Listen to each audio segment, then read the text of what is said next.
आधुनिक भारतीय इतिहास भाग 1। ईस्ट इंडिया कंपनी का भारत में आगमन 1600 से 1765। आज से लगभग 400 वर्ष पहले इंग्लैंड की एक व्यापारिक कंपनी भारत के समुद्री तटों पर पहुंची। उसका उद्देश्य शासन करना नहीं था, बल्कि व्यापार करना था।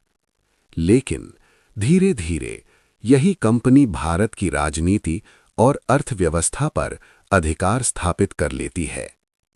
यहीं से आधुनिक भारतीय इतिहास की शुरुआत होती है।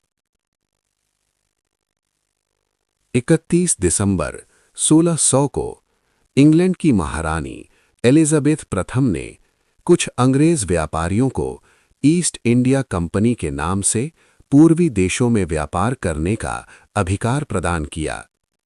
इस कंपनी का मुख्य उद्देश्य था भारत से मसाले, रेशम और सूती वस्त्र खरीदकर यूरोप भेजना। उस समय भारत विश्व के सबसे समृद्ध देशों में से एक था। यहां बने सूती कपड़े, रेशम और मसाले यूरोप में बहुत ऊंचे मूल्य पर बिकते थे। इसी आर्थिक लाभ ने अंग्रेज व्यापारियों को भारत की ओर आकर्षित किया। 1613 में मुगल सम्राट जहांगीर के शासनकाल में ईस्ट इंडिया कंपनी को सूरत में अपनी पहली व्यापारिक फैक्ट्री स्थापित करने की अनुमति मिली। यहीं से अंग्रेजों का व्यापार भारत में स्थायी रूप से आरंभ हुआ।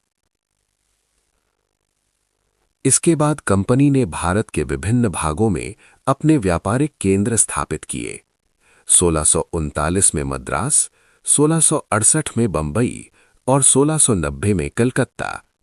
इन केंद्रों के चारों ओर अंग्रेजों ने किले और सुरक्षा व्यवस्था तैयार करनी शुरू की। प्रारंभ में ईस्ट इंडिया कंपनी केवल व्यापार करती थी, परंतु जैसे जैसे मुगल साम्राज्य कमजोर होता गया, कंपनी ने स्थानीय शासकों के राजनीतिक संघर्षों में हस्तक्षेप करना शुरू कर दिया। यहीं से कंपनी एक व्यापारी संस्था से शासक शक्ति बनने लगी। 1746 से 1763 के बीच दक्षिण भारत में कर्नाटक युद्ध हुए। इन युद्धों में अंग्रेज और फ्रांसीसी शक्तियों के बीच संघर्ष हुआ। इन युद्धों के बाद अंग्रेजों की स्थिति मजबूत हो गई और फ्रांसीसी प्रभाव लगभग समाप्त हो गया। 1757 में प्लासी का युद्ध लड़ा गया। इस युद्ध में बंगाल के नवाब सिराजुद्दौला की पराजय हुई। इसके साथ ही ईस्ट इंडिया कंपनी ने बंगाल की राजनीति पर अपना नियंत्रण स्थापित कर लिया। यह व्यापार से शासन की ओर कंपनी का सबसे महत्वपूर्ण कदम था।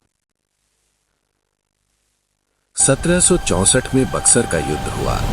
इसके बाद 1765 में मुगल सम्राट शाह आलम द्वितीय ने ईस्ट इंडिया कंपनी को बंगाल, बिहार और ओडिशा की दीवानी अर्थात राजस्व वसूली का अधिकार दे दिया।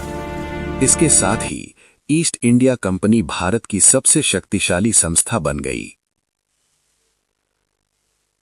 इस प्रकार 1600 से 1765 के बीच ईस्ट इंडिया कंपनी एक व्यापारिक संस्था से शासक शक्ति में परिवर्तित हो गई।